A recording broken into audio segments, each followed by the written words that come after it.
میرے پیارے پیارے عزیز دوستو، محترم سامعین اکرام، السلام علیکم ورحمۃ اللہ وبرکاتہ۔ تو میرے پیارے دوستو، عید کے دن مردے کیوں روتے ہیں؟ عید کے دن قبر میں کیا ہوتا ہے؟ عید کے دن قبر کا اندرونی منظر کیسا ہوتا ہے؟ تو میرے پیارے دوستو، یہی آج کی ہماری ویڈیو کا موضوع ہوگا۔ دوستو، عید الفطر شوال کا پہلا دن ہے۔ نبی کریم صلی اللہ تعالی علیہ وسلم نے اس دن کی فضیلت کے بارے میں فرمایا، جب شوال کا پہلا دن ہوتا ہے، آسمان میں منادی کرنے والا آواز دیتا ہے، اے مومنو، اپنے تحفوں کی طرف دوڑ پڑو۔ امیر المؤمنین حضرت علی ابن ابو طالب رضی اللہ تعالی عنہ نے عید الفطر کے ایک خطبے میں ارشاد فرمایا، اے لوگو، یہ دن وہ ہے جس میں نیک لوگ اپنا انعام حاصل کرتے ہیں اور برے لوگ نا امید اور مایوس ہوتے ہیں، اور اس دن کی قیامت کے دن کے ساتھ کافی مشابہت ہے۔ چنانچہ گھر سے نکلتے وقت اس دن کو یاد کرو جس دن قبروں سے نکال کر خدا کی بارگاہ میں حاضر کیے جاؤ گے۔ نماز میں کھڑے ہونے کے وقت خدا کے سامنے کھڑے ہونے کو یاد کرو، اور اپنے گھروں میں واپس جاتے ہوئے اس وقت کو یاد کرو جس وقت بہشت میں اپنی منزلوں کی طرف لوٹو گے۔ اے خدا کے بندو، سب سے کم چیز جو روزے دار مرد و خواتین کو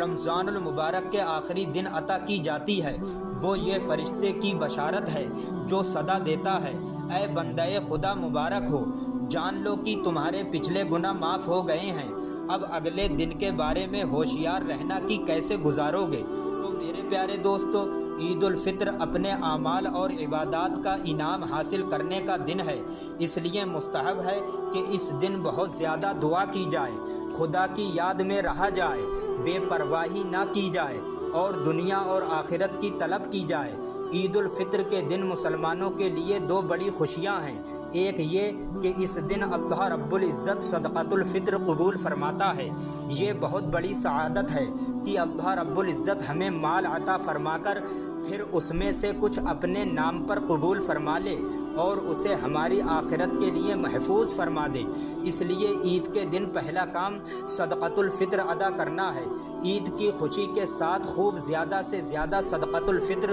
اپنی اور اپنی نابالغ اولاد کی طرف سے ادا کریں، اور اللہ رب العزت کا شکر ادا کریں کہ اس نے ہمیں اس کی توفیق عطا فرمائی۔ دوسری خوشی مسلمانوں کے اجتماع میں اللہ رب العزت کے حضور 2 رکعت نماز ادا کرنے کی ہے۔ رمضان المبارک میں اللہ رب العزت کی خاطر بھوکے پیاسے رہنے والے عاشقین کو آج ایک خاص ملاقات پر بلایا گیا ہے۔ یہ خاص ملاقات ہے عید کی نماز، اس لیے صبح اٹھ کر خوب اچھی طرح نہا لیں، پاک صاف ہو جائیں، اور اپنے لباس میں سے جو اچھا ہو وہ زیبتن کریں، خوشبو لگائیں اور مسواک کر کے منہ کو معطر کریں، جو عطر میسر ہو وہ لگائیں، سرما اور امامہ سے زینت حاصل کریں، اور عید کے دن اللہ کا شکر ادا کریں۔ عید تو ایک دینی خوشی ہے، رمضان المبارک کی رحمتوں اور برکتوں کی خوشی۔ بس جس کی رمضان المبارک میں بخشش ہو گئی اس کی عید تو خود ہی ہو جاتی ہے، اور جو رمضان المبارک میں محروم رہا وہ لاکھ خوشیاں اور مستیاں کر لے، اس کی کوئی عید نہیں۔ عید کا دن شکر اور شکرانے کا دن ہے۔ قناعت اور استغنا کا تاج پہنیں اور قبر کی مٹی کو یاد رکھیں۔ رب کعبہ کی قسم، دنیا انہی لوگوں کو ستاتی ہے جو موت اور قبر کو بھول جاتے ہیں، اور جو لوگ موت اور قبر کو یاد رکھتے ہیں یہ دنیا ان کے قدموں پر گرتی ہے۔ عید کا ایک دن بھی گزر جائے گا، چاروں طرف دنیا کے میلے دیکھ کر اپنی غریبی اور فقیری کو داغدار نہ ہونے دیں۔ تو میرے پیارے دوستو، جب عید کا دن آتا ہے تو مردوں میں قبروں کے اندر ایک ہلچل سی مچی ہوتی ہے، زمین کے اوپر تو ایک خوشی ہوتی ہے، عید کا دن ہوتا ہے، ایک بہت ہی پرمسرت موقع ہوتا ہے، لیکن قبر کے اندر کا ماحول یہ ہوتا ہے کہ اللہ رب العزت جو عذاب رمضان میں ان پر سے اٹھاتا ہے وہ واپس نازل ہو جاتا ہے، جیسا کہ نبی کریم صلی اللہ تعالی علیہ وسلم نے فرمایا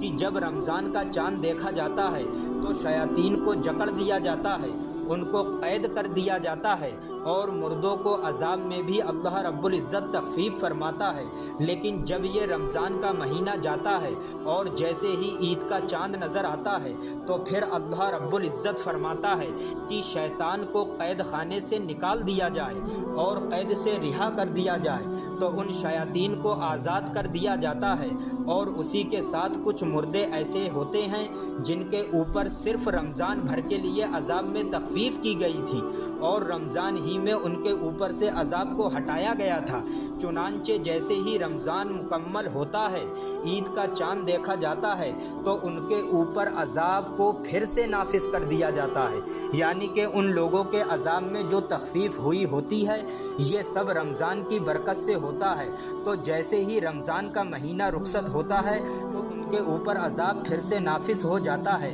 اور جو سرکش شیاطین ہوتے ہیں، جو قید میں ہوتے ہیں، ان کو بھی چھوڑ دیا جاتا ہے۔ اللہ رب العزت نے اپنے محبوب صلی اللہ تعالی علیہ وسلم کے ذریعے عالم برزخ کی تمام باتیں جو ہم نہیں جانتے تھے وہ ہم کو بتا دی ہیں۔ اسی طرح سے عید کے موقع پر جب ہم خوشی منا رہے ہوں، جب ہمارے یہاں خوشی کا ایک ماحول ہو، تو اس وقت ہمیں اپنے مردوں کو یاد رکھنا چاہیے اور ہمیں ان کے لیے ایصال ثواب بھی کرنا چاہیے، اور ہمیں ان سے ایک نصیحت بھی ضرور حاصل کرنا چاہیے۔ وہ نصیحت یہ ہے کہ ہم جب خوش ہوں، ہمارے لیے خوشی کا موقع ہو، مسرت کا موقع ہو، تو ہمیں یہ سوچنا چاہیے کہ جو لوگ ہم سے جدا ہو گئے ہیں وہ لوگ بھی کبھی ہماری طرح ہی دنیا میں رہتے تھے، ہماری طرح ہی کھانا کھاتے تھے، ہماری طرح ہی ایک اچھی زندگی بسر کرتے تھے، لیکن موت نے اتنا بے بس کر دیا کہ آج وہ ہمارے ساتھ نہ ہی کسی خوشی میں شریک ہیں